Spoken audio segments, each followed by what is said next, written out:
See a question right here? I just wanted to make a point, going back to the love potion asexuality thing, that those, like if an asexual were to take a love potion, they could still totally fall in love. They just wouldn't want to have sex with the person. I just wanted to make that point. It's not a big deal or anything. Oh, no, yeah, it's worth bringing up. And it's worded so that it can play out however the player wants it to play out. Is there a question right here? Yeah. So we talked a little bit about objectification versus puritanism. Yeah, puritanical. I just sort of wonder about that in two ways. One is as far as art is concerned, and the other is mechanical. From the art side of things, it does sort of seem like to avoid objectification, a lot of this art has just gone, well, we're going to remove sex appeal as ostensibly as much as possible. Is there still a place for that, do you think? Is it sort of a reactionary thing? Well, we've gone too far in this direction. We have to come back, and is there some way to find a balance where sex appeal can appear in the art? If not, and maybe I haven't looked at the monster. No, it's actually, for us, it's really based on the personality of the character we're depicting. Yeah. So especially in something like the Player's Handbook, we wanted to really emphasize the sort of traditional heroic power. You know, the superhero ideal, you know, strength, independence, and stuff. So it really just didn't come up in terms of the characters we're depicting. In the monster manual, the incubus and the succubus do have that kind of, come hither look going, because it makes sense for them. And if we were depicting a character who was seductive, who was very sensual, we would definitely do that. And a couple of the monsters do have that sense. I think there's like a Yuan Ti.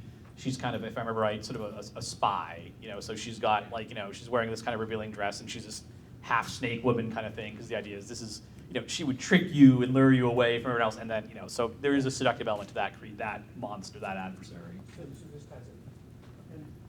And also in the Dungeon Master's Guide, we have that painting we put in of there's a sun god. Oh yeah. And he is gorgeous and shirtless. Because he's meant to. He's modeled on Apollo. Exactly. Who was in many ways in Greek mythology as much a god associated with all sorts of sexual escapades as he was the god of the sun. So that ties into sort of the mechanical side of this, which is it's good to hear that you think that way, because for me that's the more intriguing character. Is not necessarily this classical, I can go out there and beat things up, but my power is more social and more perhaps sexual, perhaps manipulative and things like that, charismatic. So characters more like that are the ones that are really intriguing to me. And it seems like that right now there's a push towards that. Mechanically, I wanted to ask if where the balance is and where it's going on sexuality in the system. Because to some degree, if you're talking about anthropologically something like elves and humans and halflings, our natural, I guess, to avoid offending anyone, it makes sense to sanitize it and to go, well, we're not going to discuss any sexual differences between them, anything like that. But I feel like that is still an important thing to see things moving in that direction at all in the future. Again, what we've done so far is, in the Player's Handbook, we say elves in particular can be gender fluid. And if we do text in the future on other races and are exploring sort of the ins and outs of how they perceive themselves as gendered or non-gendered people, we can certainly explore more of that. The main point for us in the Player's Handbook is to make sure it was clear to our players that they can explore these things. We will never have, I can confidently say, we will never have like sex mechanics or anything like that. But we have as close as you really can get in a role-playing game. We've basically made it a rule that your character can have any sexual orientation, your character can have any gender identity. That's why we put it right there in the Player's Handbook. It's essentially, that's as close as it gets to be a rule of the game. Do we have any other questions, or right here? It's easy to depict like a African-looking wizard, but how do you depict, say, you mentioned the gender-fluid elf, but how would you depict something like being gay or being trans? Because those aren't necessarily like visually obvious things. Yeah, and I think that's an element of, since we're really dealing with rule books, The story elements there are more visual. Like, to the earlier question, when we think about storylines in the future and the diversity there, that's where you may see in a character's background something like that coming up. And the relationships, if you travel the imperial court and what's going on between these two characters, well, maybe they're having a love affair, maybe there's some past rivalry, things like that. So I think as you see the storylines we start rolling out, as those get, as I said, the kind of the first couple are sort of more, traditional dungeon kind of, getting our feet under us, and then as we start getting a little more experimental, or not more experimental, I'd say, but more like When we get past the launch. yeah, once we get past the launch and we start doing stories that we've kind of hit the basics, and now we want to start being, stuff that's a little more experimental, more interesting, which is not really a fair thing to say. It's not like our stories are boring, but more in the sense of more away from like, hey, go into a dungeon and fight some monsters. That's definitely going to come up. Because right now in the adventures, in Tyranny of Dragons, the characters are important, but it's really focused on this very heroic action. One of the things we're doing with our storylines is exploring different genres in fantasy, different tropes. So it's definitely something you'll see starting to come up more as we have more featured, fully fleshed out characters that we're portraying in the events in D&D. So. And it's great you ask about that, because just even earlier today, Mike and I were talking about the fact that right now the stories we're telling are focused on the Forgotten Realms, which is our largest setting. But we were talking about, well, when we turn our attention to Greyhawk, one of the things we look forward to doing is, in Greyhawk, one of the classic towns is the village of Hamlet. And it leads into the classic adventure, the Temple of the Elemental Evil. And in Hamlet, this goes back to the original adventure, there is this fighter and this wizard who are, in video game terms, basically the quest givers. And they're a gay couple. The original text doesn't say this, but basically all the signs are there. And so once we go back there, we will not be so coy about it as the early version of the adventure was. Yeah, the original version, like, they're just really good friends. And it's like, why is there only one bed in Yeah, the it was castle? cheaper to buy one bed and share it, right? Like, okay. And even in FR, there will be, in the Forgotten Realms, there will be opportunities for these explorations. I mean, because for the world's lore is so vast.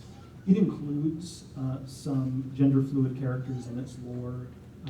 It also includes gay characters. I know in Aaron Evans' series, there is actually a gay character that in previous books, it has never been relevant to the story to actually point out the fact, but there's actually been a gay character in there all along. So there's also that. And also, can I talk very frankly about difference in departmental culture with no names? No, I don't know if we want to get to that. I think it's Okay. important. It's just where we are now. Yes. So that's, we'll focus on where we are now. Wait, and then, so I think it's something that as people our generation, because as we're coming in, for us, it is an attitude that's shifting, and I think that's what's important. And I think that's kind of what gamer culture is going through now is a shift, right? Like the people realizing everyone's playing games, and this is just part of every other form of entertainment has already been through this, and now gaming's going through it, of embracing diversity, realizing the audience is diverse. It encompasses almost everyone on the planet now plays games, and what that means for ourselves and for you guys. I imagine some people here might want to make games in the future. I don't know. That's what they've been told. So it's just part of it, And one of the things about gaming is this is actually a really awesome time to be involved in gaming, because when you think about it, film was like the dominant form of art in the 20th century, and now if we, like literally us in this room, play our cards right, that could be gaming for the 21st century. Games could be the thing, and in the year 2100, when most of us are probably gone, depending on the state of modern medicine, people will look back and think, especially for mass pop culture, well, I guess you could say TV, maybe the 20th century, but whatever. I'll take film because I like movies better. And allowed, because I'm just mouthing off. But people might look, there's a chance, very good chance, that if games rise to the occasion, people will look back in the year 2100 and go, games were the defining art form of this century. I mean, that's pretty big when you think about it. We as human civilization haven't had thousands of centuries like we've had maybe what, since modern society, like maybe a couple hundred, right, at most. And most of them were people where culture was banging two rocks together and hoping to not get eaten by a saber-toothed tiger. That was the dominant art form, was running from giant animals. That took the first 50 or so centuries or whatever. And then painting the next few hundred centuries. Like, we have a chance to be, with games, important, okay, capital I, important. And it's really up to us, people who are making games, to decide, how do we want things to go? Do we want to just really focus on what's the commercial aspect of it, and we don't want people to actually think when we're playing our games and it's just this mindless sling? Well, that's a great way to like become, the Pogs of 21st century, where it's like, who really cares, right? Completely disposable, it's forgotten, it's done. It was just a distraction in life, as opposed to something like that, like film, like art, that really engages people and changes the world. It changes society and delivers important messages. And you can look back and think, 30 years from now, people are acting differently because of what we did with our games, and they're acting better.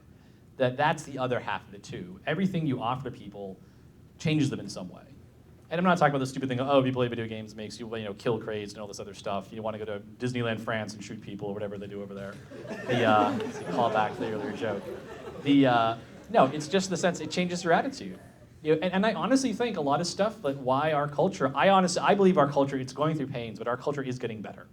And I think that our culture, and part of it, why our culture is getting better, is because people are playing games. And people are used to this idea, like, hey, when I play a game, I have a lot of agency. I'm allowed to make choices. I'm allowed to be who I want. Why can't I have that in my entire life? Why can't society support that? And I think that's a powerful message. And I think teaching people this idea that you can do something and get better at it, you can have agency, you can create these things, that game design is more accessible now than ever. You can make a game, with just a couple people working together, or even by yourself, that changes the world, that gets out there and really influences things. You can't do that with movies, right? You need hundreds of thousands of dollars to make a movie, or a TV show. You need to somehow get on a network, right? But even things, with YouTube and stuff, it's the mass democratization of creation is the incredibly powerful force, and it's up to us to embrace that and really make games stand for something beyond just entertainment. So anyways, that's my little screed. So so I think these are really interesting times we're living in, and I think we're kind of going through some birthing pains right now, but I really honestly believe there's a better world awaiting us if we just keep pushing forward. So, anything you want to add? All right, well, thank you very much.